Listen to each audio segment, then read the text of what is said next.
그러면 환기 장치를 저희가 설계해서 뭔가 적용하고자 할 때 어떤 것들을 좀 더 고려를 해야 되는지에 대해서 조금 설명을 드리고 싶은데요. 첫 번째는 환기 용량 기준 같은 것들을 원칙으로 산정해야 된다는 게 있고, 두 번째는 기계 환기 설비는 다중이용시설로 공급되는 공기의 분포를 최대한 균등하게 해서 실내 기류의 편차가 최소화될 수 있도록 해야 된다라고 하는 문구도 있습니다. 이게 현장에서 잘 지켜지고 있지는 않는데 사용하는 사람 입장에서는 되게 중요한 부분이거든요. 여러분들이 예전에 이제 운동장에 보면 수도가가 있고 운동하다가 수도가 여름철에 이제 물을 틀어서 이제 씻거나 물을 마시려고 할 때 사람들이 처음에 제일 처음 도착한 사람이 물을 틀면 엄청나게 세게 나오다가 많은 사람들이 와가지고 이제 여러 밸브를 틀게 되면 물의 수량이 줄어들고 하면서 쫄쫄쫄 나오는 그런 것들을 경험해 보신 적이 있을 겁니다. 그것과 마찬가지로 환기 장치도 기계가 한 곳에서 이제 팬을 가동하면서 덕트를 계속 통해서 공기를 공급해주고 있지만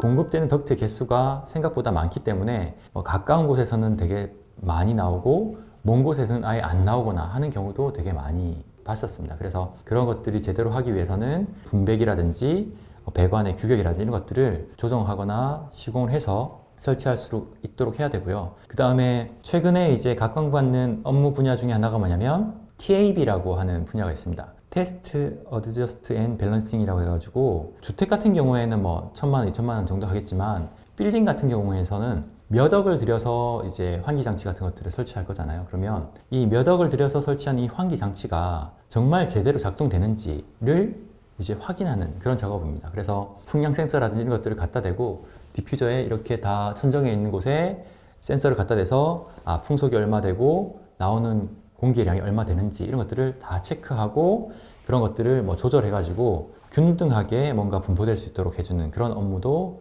이제 조금씩 이제 부가가치를 가지고 공급되고 있고요. 그리고 설계를 하시는 분들을 위한 하나 한 가지 더 팁을 드리자면 예전에 아파트 같은 것들을 설계했던 것들을 보면 아파트에 방이 3개 있고 하면 방 하나마다 신선한 공기를 급기해주는 디퓨저 하나, 그 다음에 공기를 빼내는 배기 디퓨저 하나, 이런 식으로 배기 디퓨저와 급기 디퓨저가 각 실마다 엄청난 양이 있었습니다. 그런데 그렇게 하면 아무래도 공급해야 되는 곳이 많다 보니까 장비의 용량도 커지고 가지관이 많아지다 보니까 풍량 자체도 확보하기가 어려웠습니다. 그래서 설계를 할 때 요즘은 방이나 거실처럼 신선한 공기를 마셔야 되는 어떻게 필요한 부분에는 급기만 넣어주고 화장실이라든지 부엌이라든지 이렇게 냄새라든지 오염물질이 발생되는 곳에서는 공기를 빼내는 배기 부분을 줘서 집 전체로 봤을 때는 급기되는 존에서 배기되는 존으로 공기 전체가 이렇게 기류가 형성되면서 쭉 이렇게 순환될 수 있도록 만들어주는 그런 식으로 설계를 많이 하고 있습니다. 그렇게 하면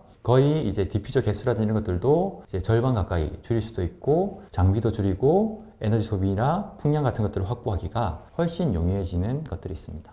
그리고 그 규정 중에 하나가 급기나 배기구 등에 설치되는 송풍기는 외부의 기류로 인해서 송풍 능력이 떨어지지 않는 구조가 되어야 된다 그런 것들도 있는데, 그래서 보면 단순하게 이렇게 외부 벽에 그릴을 설치해 가지고 한다기보다는 이제 바람에 의해서 배기가 돼야 되는데 바람이 불면 이게 얘가 밖으로 뱉어내지 못하고 그냥 오히려 역류되는 경우가 생길 수 있겠죠. 그래서 이렇게 캡 같은 게 달려 있어 가지고 바람이 불어도 그런 것과 상관없이 뭔가 제대로 기능할 수 있게 되는 그런 것들도 있고요. 이제 바깥 공기를 공급하는 공기 공급 체계 또는 바깥 공기가 도입되는 공기 흡입구는 다음 각목의 요건을 모두 갖춘 공기 여과기 또는 집진기 등을 갖추어야 된다라고 되어 있습니다. 규정에 따라서 스팟 필터처럼 이제 미세먼지를 걸러서 내부로 들여올 수 있는 그런 구조로 되어 있는지, 필터를 교체하고 유지 관리하기가 쉬운지 이런 것들도 확인해 볼 수 있어야 되고요. 필터 박스 같은 것들을 이제 좀 많이 사용하시는 업체들이라든지 아니면 현장들이 많아지고 있는데, 이제 필터 박스 같은 것들을 사용하게 되면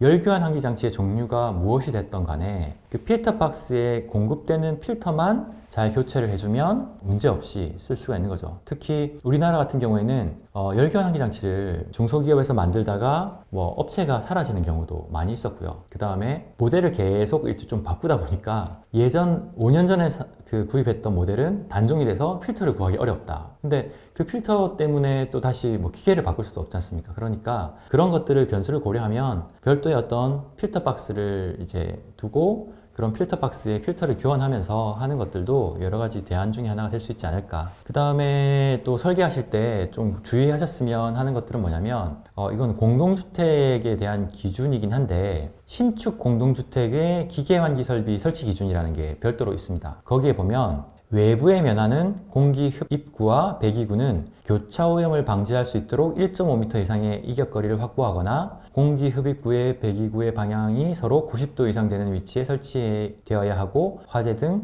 유사시 안전에 대비할 수 있는 구조와 성능이 확보되어야 한다라고 되어 있습니다. 이거는 공동주택이 아니더라도 여러분들이 설계할 때 모든 건물에 같이 적용될 수 있는 거라고 생각해서 내용을 넣은 건데, 배기구와 급기구가 너무 가까이 있으면 실컷 내부에 있는 오염 물질들을 기계를 통해서 뱉어냈어요. 뱉어냈는데 너무 가까이 있어서 그 뱉어낸 공기가 그대로 실내로 들어와 버리는 거예요. 그러면 내가 이런 것들을 하고 있는 의미가 되게 퇴색되겠죠. 그래서 이 규정에서 되어 있다시피 1.5m 이상은 떨어져 있어야지 얘가 배출된 것들이 다시 이렇게 들어오지 않는다라고 하고 있고요. 만약에 여유가 되신다면 적어도 한 3m 정도는 떨어뜨려 주시는 게 좋고, 그 다음에 그게 안 된다고 하면 여기 설명 있는 것처럼 어떤 건물에 모서리가 있다면 이쪽 면에 있으면 이쪽 90도의 반대편에 있는 모서리에 이제 배기구와 급기구가 있으면 그런 것들을 배제할 수 있습니다. 꼭 주의하셔야 될 부분 중에 하나가 뭐냐면, 설계할 때는 잘 모르는 보일러의 연도라든지 화장실의 환기구라든지 이런 것들도 같이 고려를 하셔야 돼요.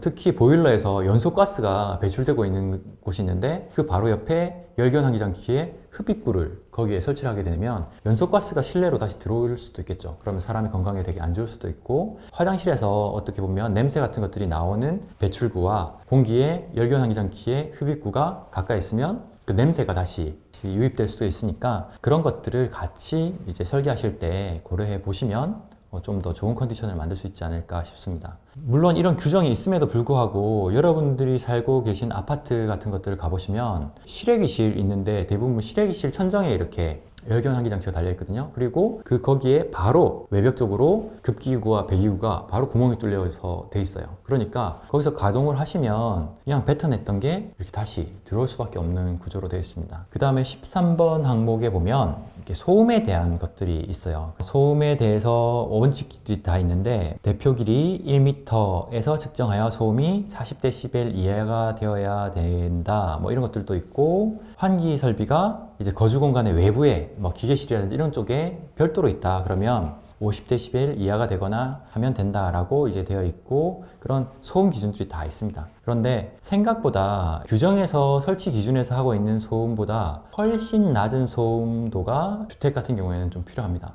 비주거 시설 같은 경우에는 사람들이 이렇게 업무를 보거나 할 때는 일정 정도의 소음이 있어도 아무도 거기에 대해서 불편함을 느끼지 않습니다. 주택 같은 경우에는 좀 이 부분이 되게 민감한 게, 사람이 밤에 자려고 침대에 탁 누워있는 상태에서는 정말 작은 소음도 이게 그 사람의 신경을 거슬리게 만들 수 있거든요. 아무리 기준 자체가 뭐 40dB, 50dB로 되어 있다 손 치더라도 그 주거시설 같은 경우에는 그런 소음을 줄이기 위해서 설계하실 때 기계실의 위치 자체를 좀 침실과 좀 떨어진 곳에 위치시켜서 거기서 발생되는 소음이 좀 덜 전달되게 만들어 준다거나, 아니면 기계에서 발생된 소음이 덕트를 타고 실내로 유입될 수 있으니까 소음기라고 하는 게 있습니다. 이렇게 내부에 돌기가 많은 이렇게 소음기 같은 게 있어서 그 소음들을 흡수해서 이제 안으로 보내주는 것들이 있거든요. 그런 소음기를 설치해서 좀 더 조용하게 만들어 준다거나, 아니면 디퓨저의 풍절음 같은 것들도 있거든요. 공기의 양이 너무 세면 바람 새는 소리 쉐 하는 그런 소리가 너무 싫을 수 있으니까 풍량을 적절하게 조절하거나, 아니면 오히려 침실에 두 사람이 자는 공간이다 그러면 작은 하나의 디퓨저로 공급을 하기보다는 디퓨저의 개수를 늘려주고 거기서 공급되는 공기의 양 자체를 좀 분할해줘서 적은 양이 공급되면서 소음도 줄여줄 수 있도록 하는 그런 기법들을 좀 고민해 보시면 좋을 것 같습니다.